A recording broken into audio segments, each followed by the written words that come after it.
भने भनेपछि अब यहाँ के छ त भने मुचुकुन्द नामरीका राजा नारायण नारायण फेरि कफ गरिहाल्नु मुचुकुन्द नामरीका राजा को हुन् मलाई त उनको पुस्ता जन्मै आउँछ र पो त तपाईँहरूलाई नि आओस् भन्ने मेरो धारणा हो मानधाता नामका राजा थिए तिनै मानधाता नामरीका राजा आमाका छोराहरू मानधाता ल फेरि हेर्नुहोस् लट्टो लट्टो पालिदिन्छु म कुरामा अनि तपाईँहरूले भ्याउनुहुन्न फेरि मानधाता भने मैले मानधाता भनेको बाउका छोरा हुन् आमाका छोरा होइनन् तपाईँले कहिले बुझ्ने हो लेखेर आउनुहोस् आज म भन्दिनँ है अर्को कुनै दिन मलाई तपाईँले सोध्नु पर्यो बाटामा घाटामा तगारामा जहाँ सोध्नुहोस् तपाईँले सही तरिकाले सोध्नुहोस् हजुरले मलाई मानधाताको बारेमा कथा भन्नुभएको थियो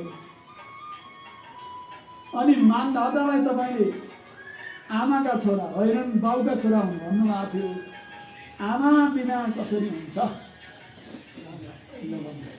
मलाई प्रश्न गर्ने नगर्ने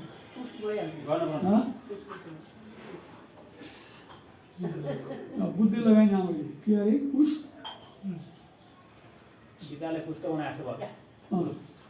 त्यही भने हो त्यो सुनेको अच्छा त्यो होइन जन्मिएकै हुनुहुन्न तर आमाबाट होइन बाउबाट त्यसो भएपछि मलाई सोध्नु पर्यो कहिले मौका पर्छ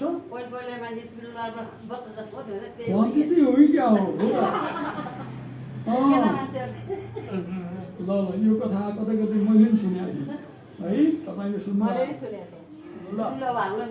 सबै कुरा थाहा छ मलाई भन्न चाहिँ गुरुले जतिखेर नि मलाई जवाफ दिनु ठिक छ त्यो थाहा भनौँ अब हामी चाहिँ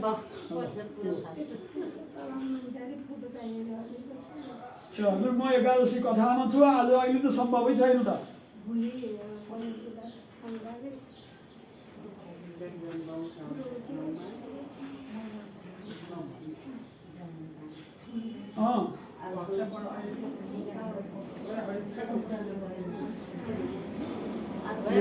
त्यसले नै स्क्यान गर्नु नसकेर हो अब फोटो के भयो त नि भन्नु न फोटो म दिन सक्छु है तर म अहिले यहाँ अलिक टाढा छु एकादशी कथामा छु के गर्ने म अहिले फोटो गोजीमा हालेको छ त फेरि घरमा जानुपर्छ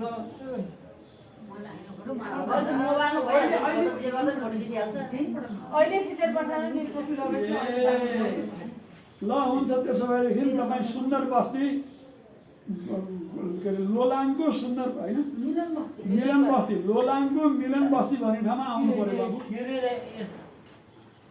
पढ्नुहोस् यो शेषमतीबाट सिधै आउनु है हाइटमा जानु पर्दैन अलि तलै बिसीमा छ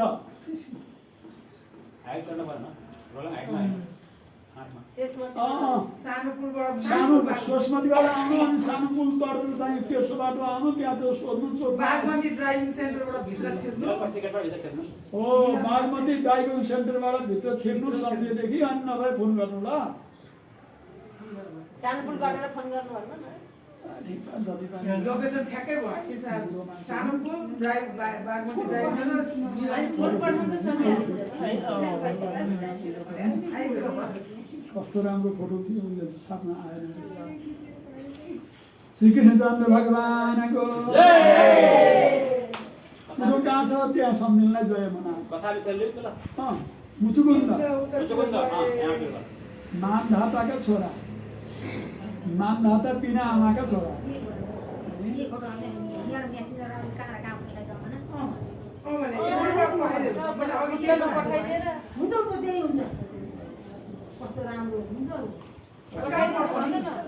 अब यही आउने होला नि अब उहाँहरू यता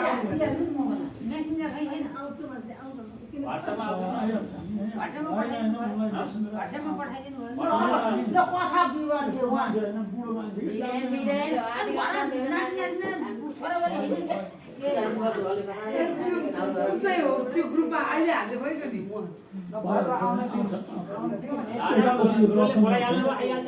कस्तो अनुहार गर्छन् थाहा हुन्छ है कथा लाउने कर्ता तिनै हुन् हे भगवान जस्तो भए पनि भइहाल्ने भगवानको भक्त भएपछि जस्तो भए पनि भयो जे भए त चिने मान्छेहरू फरक पर्छ नि त ए उहाँलाई देखेको थियो भन्नुहुन्छ नि ल अब म मुचुकुन्दमा गएँ है मानदाताका छोरा मुचुकुन्द तिनी अब पुर्खादेखिबाट यी राजा महाराजा भनेका हरेक एकादशीका व्रत गर्ने नियम बसाइसकेका हामी जस्तो यसपालि यसो गरौँ न त हुन्छ नि त हुन्छ गरौँ भनेर एकपालि मात्रै थाल्ने एकपालि छोड्ने त्यस्तो होइन नि त यो त लगातार पुर्खा गर्ने व्रत हो होइन संसारमा अरू सबै व्रत सके गर्नु नसके नगर्नु तर एकादशीको व्रत भनेको छोड्ने राख्ने व्रत होइन थन्क्याएर पनि हुँदैन है थन्क्याए पनि गर्नुपर्छ हो यस्तो प्रकारको परम्परागत एकादशीको व्रत गर्दै आएका थिए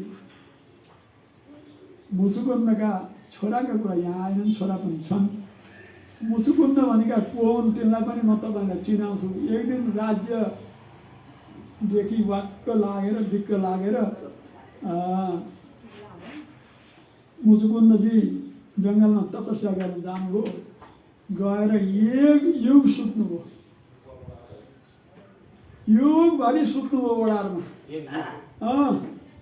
एक युग होइन 3 युग हो तपाईँ पत्याउनु नभएर एक युग भने मैले द्वापरमा त्यो के अरे त्रेतायुगमा गएर सुतेको द्वापरको अन्त्यमा गएर भगवान् कृष्णले आहा कति जाडो भयो होला बिचरा भनेर थपक्क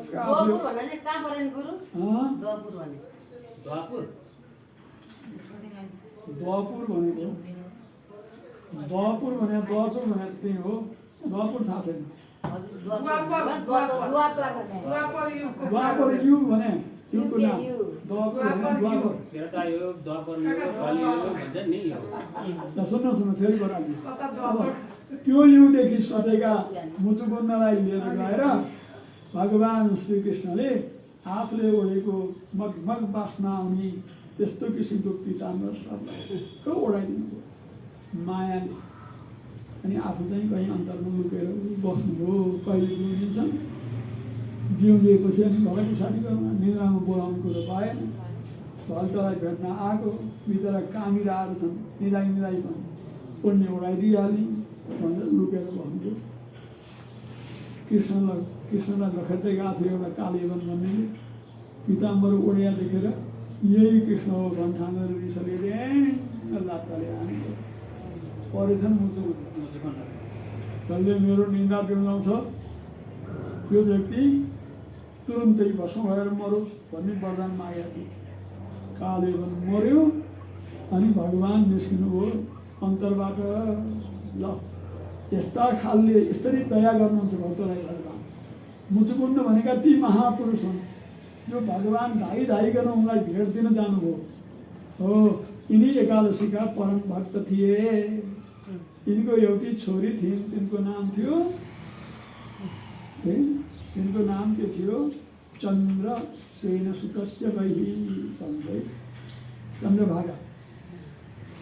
चन्द्रभागा नामकी छोरी थिइन् परम सुन्दरी थिइन् राजकिशोरी अब बिहा गर्नु त पर्यो छोरी भएपछि छोरा न छोरी उमेर भएपछि बिहा गर्नु पर्यो राजा मुचुकुन्दले नजिकै छिमेको एकजना अत्यन्त सज्जन पढे लेखेका रूप गुण सुन्दरता सबै कुरा भएको छोरीसँग जोडा मिल्ने है त्यस्ता प्रकारका राजकुमारलाई खोजेर स्वयंवर विधिबाट विवाह गरेर दिए ती ज्वाइँको नाम पनि छ तिनको नाम चाहिँ शोभन भन्ने थियो छोरीको नाम चन्द्रभागा ज्वाइँको नाम शोभन बस नयाँ दुला दुलै विवाह गरे अनन्त दाइजो लिए गए घरदम गरे बसे आहा क्या मजा आउँछ क्या मस्ती हुन्छ नयाँ विवाहमा होइन कति मन पर्दी दुलै कति मन पर्दो दुला उनको घरै मनपर्छ उनको कारोबारै मनपर्छ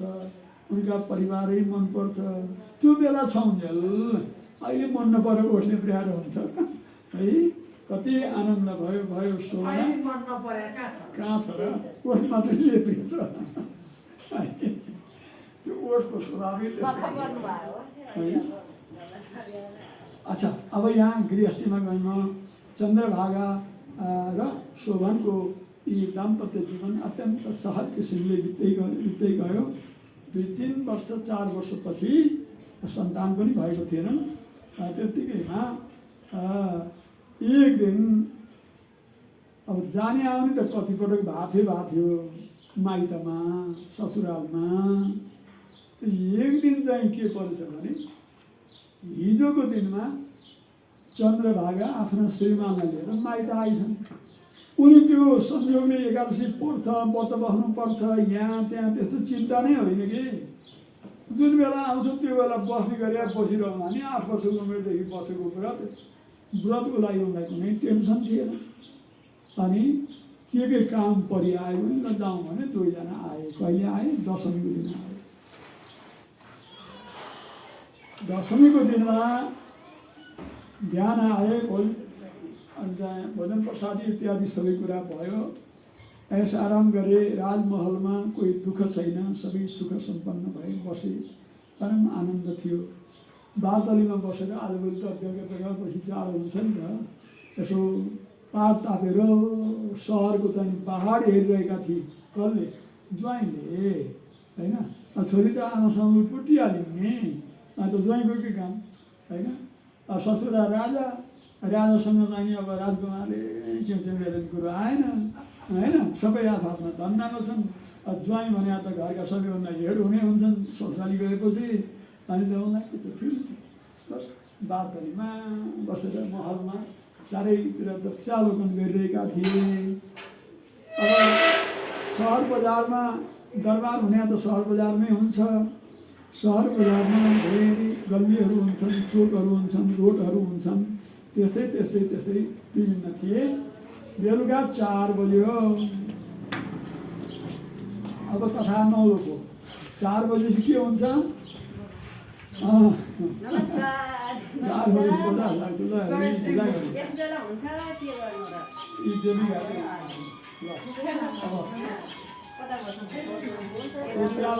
इसारा देऊ ल, ठिक छ।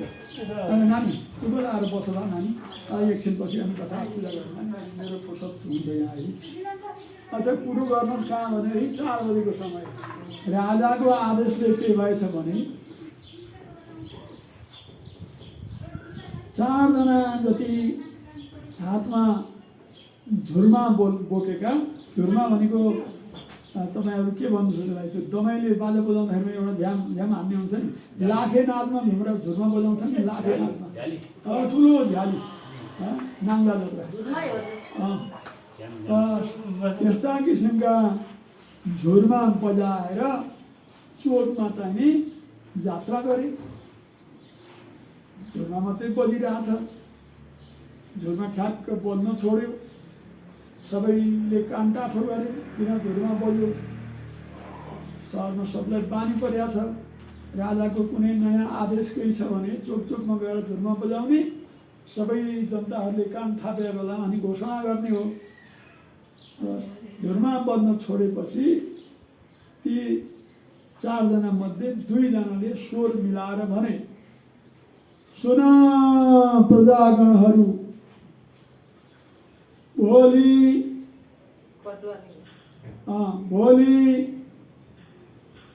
आश्विन महिनाको 31 गते शुक्रबार रमा एकादशी परेको छ। रमा एकादशीको व्रत गर्नको निमित्त राजाको आदेश छ। सबले रमा एकादशीको व्रत गर्नु। आफ्ना घरमा भएका परिवार पालेका पशुहरूलाई समेत पनि व्रतमा राख्नु। यदि कसैले व्रतको उल्लङ्घन गर्यो भने राजदण्ड पाउनेछ भने। झ्यालीले ध्यान आकर्षण गरेको सूचना त ट्याक्रक्क बारदलीबाट सुने। भोलि एकादशी व्रत बस्नु सबले भनेको छ। अब किन हेर्नु पर्यो, किन सुन्नु पर्यो? फुरुक्क भित्र फर्केर आए महलमा। त्यो सूचना चाहिँ सुनेपछि श्रीमानको भानी श्रीमतीलाई थाहा हुन्छ। थाहै थियो त्यो चन्द्रभागालाई। ओ ल भने मेरा श्रीमान त एकछिन पनि भोक खानु सक्नुहुन्न, उहाँलाई एकादशीको व्रत बस्ने बानी नै छैन। अब भोलि एकादशी पर्यो, मलाई त कोही पिरको कुरा भएन, मेरा श्रीमानलाई गएर सम्झाइ बुझाइ गर्नु पर्यो भनेर उनी पनि खुरखुराएर गइन्। फेरि श्रीमान पनि आए बैठकमा, दुईजना सँगै भए। चन्द्रभागालाई शोभन नामका राजकुमारले भने, रानी मैले त यस्तो सूचना सुने, भोलि सबैले व्रत बस्नु, घरमा रहेका परिवारजनहरू कसैले पनि अन्न नखानु भन्ने सूचना सुने। मेरो बानी तिमीलाई थाहै छ, म भोग बस्न सक्दिनँ, मैले कुनै व्रत बसेको पनि छैन, मलाई आदत पनि छैन, मलाई त बहुत गाह्रो हुने भयो नि त, कस्तो संयोगमा आइएछ यो तेरा भनेर आजैदेखि ओइलाई पत्याइ गर्नु थाले ती चन्द्रभागा के अरे शोभन। अनि चन्द्रभागाले आफ्ना नजिकै राखेर आफ्ना श्रीमानलाई सम्झाइन्। यो चलन हजुर आएको बेला मात्रै राजाले घोषणा गरे होइन, मलाई त थाहै छैन कि कहिलेदेखिबाट म एकादशीको व्रत गर्न थालेको हुँ। महारानीले भन्नुभएको थियो, छोरी तैँले त 5 वर्षदेखि व्रत गर्न थालेकी होस्, यहाँको नियम त्यस्तै छ, बरु अहिले त 8 वर्षकी भइस्, अब त सम्झेर बस्छेस्, अहिले 8 वर्षकी भइस्, तैँले व्रत गर्न थाले 3 वर्ष भइसक्यो, पहिले गरे व्रत तँलाई थाहा छैन होला, अब चाहिँ त थाहा पाएर व्रत गर है भनेर मलाई कान भरिदिनु भएको मलाई अहिले जस्तो लाग्छ। अहिले त म त 17-18 वर्षकी भइसकेँ होइन, राजाको छोरीहरू 14-15 वर्ष नभए बिहा गरेन, 3-4 वर्ष भइगयो बिहा गरे। भनेर मलाई त यो व्रतको लागि कुनै आपत्ति छैन महाराज, हजुरलाई यदि आपत्ति छ भने के गर्नु त, एउटा उपाय गरौँ नि त। के उपाय? हजुर कि त भोलि बिहानै उठेर घर जानुहोस्, म एकादशीको व्रत पुरा गरेर पर्सिको दिन बिहान आउँछु है,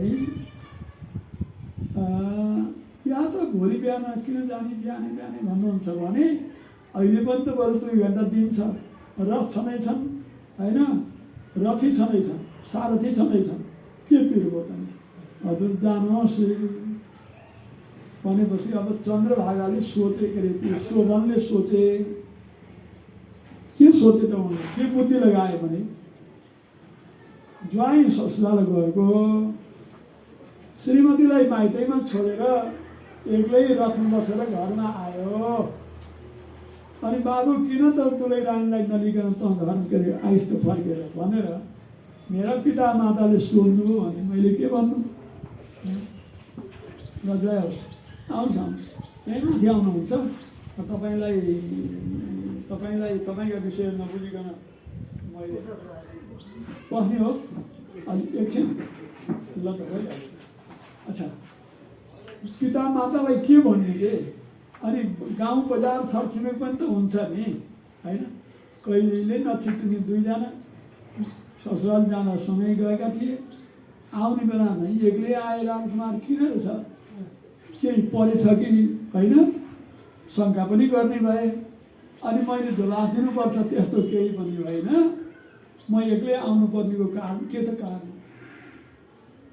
त्यहाँ सबैजना एकादशीको व्रत बस्दा रहेछन्, मलाई चाहिँ व्रत बस्न नसक्ने भएर झ्याउ लागेर दिक्क लागेर अनि म चाहिँ आजै आएको। कति लाज मर्दो कुरा है। न मैले मेरा पितामातालाई यो जवाफ दिन मिल्छ, न मैले मेरा कोही आफन्तलाई यो जवाफ दिन सक्छु। यो त्यसरी जीवनभरि खुसी गर्छन् कि एकाकी हात हल्लाएर एक दिन एकादशीको व्रत बस्नको पिरले घरमा श्रीमती माइतमा श्रीमती छोडेर भोग बस्न पिरले आगो खन्चुवायो भनेर मलाई जिन्दगीभरि चाहिँ लाज मर्नु बनाउँछन्। त्यस कारणले जिन्दगीभरिको यी अर्काको भनाइ सहेर लाज मानेर खुम्चु मुन्टो घोट्याएर बस्नुभन्दा बरु जे होला होला चन्द्रभागा सबैले व्रत बसिरहेछन्, मैले चाहिँ त्यसरी व्रतदेखि भागेर घर नजाउँ त्यो कुरो यहाँ तिम्रा पिता माताले के भन्नु होला, उहाँका तिम्रा सासू ससुरा पिता माताले के भन्नु होला। दुनियाँको मुख टाल्नु बहुत गाह्रो छ, त्यस कारण बरु म व्रत बस्छु। ल अब कुरो मिल्यो होइन। श्रीमती व्रत बस्ने अभ्यास छ, उनलाई केही टाउको दुखेन। अब श्रीमान व्रत बस्ने भए, बस त्यो रात त बितिहाल्यो। क्षुधा न सहिते सोपी पिता चैवग्र शासन पटस्ताले यस्य सम्प्राप्ते दशमी दिने। त्यो झुरमा बजाउनेले के पनि भनेको थिए भने आज पनि बेलुका सके भोजन नगर्नु, नभए पनि चोखो अभिष्यान्न खानु। ल भने जस्तो खान त आज नि पाइएन। अब यो बानी बिग्रेकाहरूको कुरा नगर्नुहोस् है। बरु काठमाडौँमा एकादशीमा कहिलेकाहीँ म बच्चा छँदैखेरि आउँदाखेरिमा यो के भन्छ त्यो कसाईहरूको खल हो होइन, त्यहाँ चाहिँ टाटले छोपेर माथि माथि झिँगा भन्किराखेको देख्थेँ म। आज भोलि त त्यो एकादशीको पनि मान्यता गयो। बस जति क्वालिटी होइन क्वान्टिटी, जति क्वान्टिटीमा त्यो निमट्न पर्ने हो त्यति निमटहरू चाहिँ झोला झोलामा ठाउँ ठाउँमा पुर्याएकै छन्। जति मार्नुपर्ने हो ती मरहरू चाहिँ हालेकै छन्। अहिले कसैको खलो ओभानु कहिल्यै छैन। चाहे रामनवमी होस्, चाहे कृष्ण पक्ष अष्टमी, चाहे शिवरात्रि, चाहे एकादशी भयो, छोडिदिनुहोस्, जहिले पनि सदाबहार छ। हो यस्ता खालका दुर्भक्षको बानी परेकाहरूलाई त आज बेलुकै पनि फसाद पर्यो। हिजो बेलुका दशमीको दिन चन्द्रभागा त ज्वाइँ के अरे शोभन त ज्वाइँ पल्टेर बिना ताल लाउनु गएको न रोजगारीमा है। आज पनि बर्बाद, भोलि त झन् केही खानु पनि हुँदैन, केही पनि चिन्ता पर्यो। बेलुका अलिकति केही चोखो मिठो जे बनाइदिन्छ चन्द्रभागाले त्यो खाएर सुते। पितृवेश पनि विभो भोक्तव्यम न व्यकेन चित्ते। भोलिपल्ट बिहान भयो, बस मुचुकुन्द राजाका राज परिवार र त्यो सहरवासी सबैलाई रमाइलो दिन आयो। किन हो आज त एकादशीको दिन, रमा एकादशीको व्रत। आज त पिउनु पनि भुट्नुपर्छ, तिहारको मुखमा छ यो एकादशी होइन।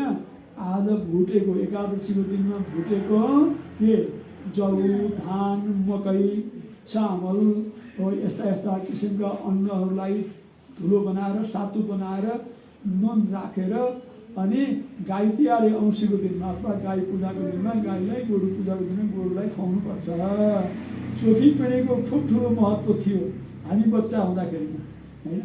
जमाने हुँदा पनि थियो, तर अहिले त्यो गयो। अब अहिले कसैका पिँढो भुटिँदैन हामै यो सहरमा त। चोखी पिँढी भने के रहेछ गर्नुपर्छ। बस चोखी पिँढी बाछीलाई खुवाउने, खुवाउँदै आधा मुखमा मिलेपछि आधा चाहिँ बाँकी छ नि, त्यो बेला बिस्तारै कन्याएर हात हालेर त्यो जिब्राको फिँदैतिर चाहिँ झिकेर लिएर आएर चाहिँ पोको पारेर राखेपछि कुनै वस्तुलाई साउनी लायो, खोर्यात लायो भने चोखी पिँढी खुवाउनुपर्छ, विषय हुन्छ। औषधि रहेछ नि त आजको। यो रमाइलो आयो सबै कहाँ है। यहाँको मुख पञ्चमी सुरु हुँदैछ, सबैमा नुहाई धुवाई यताउति भयो, पिँढो भुट्नेका कुराहरू भए, व्रतका कुराहरू छ। तर यति हुँदा 8 बजेको आजभोलि नास्ता भन्छ नि, नास्ता होइन, चिया नास्ता हो, त्यो खाने बेलामा आज त छैन बा। नचाहिने चाँदीको गिलासमा कफी आउँछ है, नचाहिने सुनकारी कापीमा चाहिँ परोठा आउँछन्। आज छैन केही पनि। यता हेर त्यता हेर, बानी लाग्यो नि त, भोक लागिसक्यो। अलिअलि ठिकै छ। आज व्रत बस्छु भनिहालेँ, आज व्रत बस्छु भनिहालेँ, बस्छु नि त। मनमा अर्थ ध्यान भएन, त्यो पेटको मात्रै ध्यान भयो कि। त्यसो गर्दै अब खाना खाने भनेको 10 बजे 10:30 बजेको बेला भयो। त्यो बेलामा खानु नपाएपछि अब 2 छाक टरिसक्यो। अब त अलिअलि आँखा पनि उचालिनु छोड्यो है, न्याउरी पर्न थाल्यो, त्यति भयो। बेलुका 4 बजे खाजा खाने बेला हुन्छ, बस त्यो बेला आयो, झन् सता आयो। ल भयो, पानी पिए, यताउति गरे। अब चाहिँ श्रीमती सँगै बसेकी छन्, पङ्खा लिएकी छन्। राजा हजुरलाई गाह्रो पर्छ होइन, भएको छैन, तिमीलाई त भएको छैन, मलाई किन हो त। राजाको कुराले तपाईँहरूलाई सम्झना आयो। बस श्रीमती त जसरी पनि श्रीमानको सेवामा तल्लिनु हुनु पऱ्यो, उनको पनि व्रत खासै भएन कि, मतलब व्रत बसिहालिन्, मतलब कहीँ तीर्थ जानु, यता साथी सङ्गिनीहरूसँग जानु, नाचगान भजन कीर्तन गर्नु, मन्दिर जानु थियो नि त, त्यो त मिलेन है। आफ्नै परमेश्वरलाई चाहिँ सेवा गर्दैन, ठिक हुनु पऱ्यो बस। अनि न्याउरो भए। 4 बजेको खाजा पनि तरेपछि चाहिँ अब शोभन चाहिँ श्रीमतीको काखमा टाउको राखेर ओइलान पत्यान हुन थाले, पङ्खा हम्केर तिम्रो हल्लाएर यताउति आनन्द दिन थालिन्।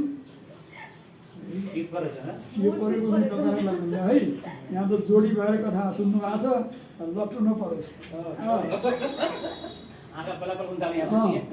भनेपछि अब बेलुकाको भोजन भयो, बेलुकाको भोजन हुने बेला भयो, झन् त के हुन्थ्यो, भोजन हुने बेला भयो।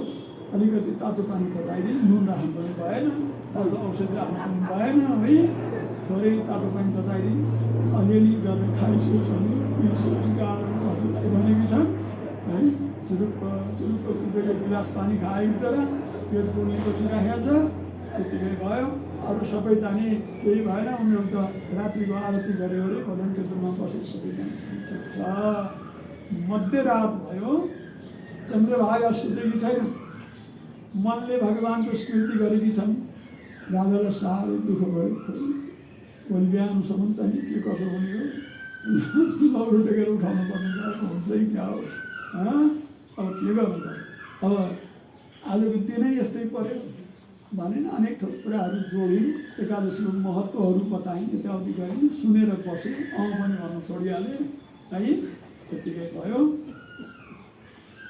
यदि चिन्ता यादित्यो अस्तमागमत, हे रात्रिको समयमा निद्रा लाग्नुपर्ने, यो भोकको कारणले गर्दाखेरि उनलाई निद्रा पनि परेन, छटपटी भयो।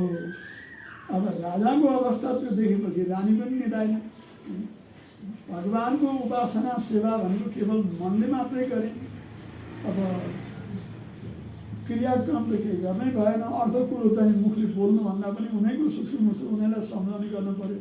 हजुर एकछिन त निदाइबक्से हुन्थ्यो नि त, निदाउनु त दोष थिएन नि त, निदाउने कोसिस गर्नुहोस् न हजुर भनेकी छन्। सिरान दिएकी छन् आफ्नो हातको, अनि इत्यादि गरेकी छन्, हल्किएकी छन् अहिलेतिर। त्यस्तै त्यस्तै आपत पऱ्यो। ल गयो। जब 12 बज्यो, अब उनको चाहिँ बिस्तारै शरीर चल्न, हातै चल्न छोडेको होइन, घोडा नै तन्काउन छोडेका छन्, ढुक्क परेको छ। अनि अलिकति कता चिसो भए जस्तो लाग्छ, छामिरहेकी छन् बिचरा है। अहिले मलाई ठ्याक्क आमा सम्झी, पहिलोपटक गोसाइँपुरमा गएको 11 वर्षको उमेरमा, 11 वर्षको कलिलो हठी मान्छे म पनि फेरि होइन। आमा जाँदा मामा जाँदा नगएर म कहिले जानु नि, म त जान्छु भनेर चाहिँ बडो तम्सिङ। 11 वर्षको लागेको थिएँ भदौमै चाहिँ 1 गते 11 वर्ष लागि, 10-11 गते कतातिर चाहिँ त्यो पूर्णिमा परेको थियो मलाई मासले। ए बाबा त्यो उकालोले त मलाई सातो लियो होइन। गएर चाहिँ ल पहिले जाने त्यही नुहाउनुपर्छ भने ल नुहाउने भनेर मैले जरुर नुहाएपछि त मलाई त सेताङ्ग भएछ। आमा र मामा दुईपट्टि बसेर पाखी नामाउने हो है। काखी च्यापेर जाने सुताएका छन्, आफूले ओछ्याउनु लिएर गए, राडी पाखी के हो त्यो पनि खापेका छन्, इत्यादि गरेका छन्, थिचिया छन्, गरेका छन्। त्यो हिउँमा मलाई चाहिँ चिसो भइसक्यो भने होइन हो त्यही लाग्यो। अनि सुन्नु न, अनि आमाले चाहिँ राति 11 बजीतिर होला दाई भनेर चिच्याउनु ओ मामालाई है। किन भन्नुभयो मामाले, दाई छोरो त गयो कार्य भएन। आमाले उहाँ गोसाइँकोटमा मैले चाहिँ मलाई याद छ, मैले चाहिँ आफ्नै देब्रे हातले दाहिने हातको नारी यसो समाति आमालाई पिर पऱ्यो भने मलाई थाहा छ, तागत छैन, बोल्ने पनि छैन, तर नारी समातेको नारी भिटी चलिरहेको छ। अनि आमालाई पहिले जवाफ दिएको भने नारी त चलिरहेको छ, किन पिर मानेको? मै हो मान्छे, मेरो आमा हुनुहुन्न, मामा त हुनुहुन्छ है। हेर्नुहोस्, आज शोभनको कुरामा मलाई त याद आएको के, घरि नारी थाम्थिन्, घरि के गर्छन्, बिचरा ती चन्द्रभागा होइन। अब उनको चाहिँ नारी पनि पात्लिएर गइसक्यो, शरीरमा तातो पनि छैन, यस्तै भयो। अब बिहान 2 घडी रात बाँकी छ। ल हेर्नुहोस्, अब त्यो अवस्था भए पनि